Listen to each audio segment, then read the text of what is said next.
unavyonunua kitu kwa thamani ndivyo unavyopandisha thamani ya kile kitu. Kwa hiyo Yesu au Mungu alipotaka kutununua, aligundua ya kwamba akitununua kwa bei ya chini, thamani yetu itakuwa nini?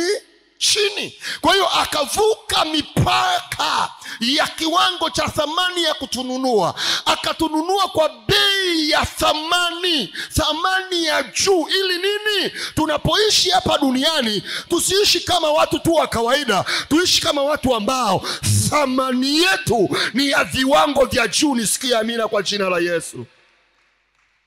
Haleluya. Kanisa la Bwana, haleluya. Niliwahi kumwambia mtu namna hii.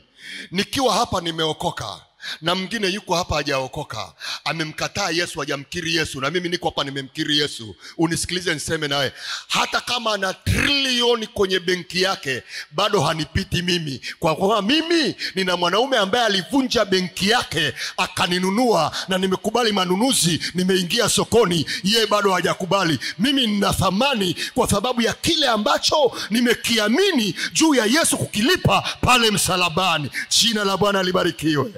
Alafu hebu mwangalie mwenzako, mwambie mimi ni wa thamani. Mwangalie usoni, mwambie mimi ni wa thamani.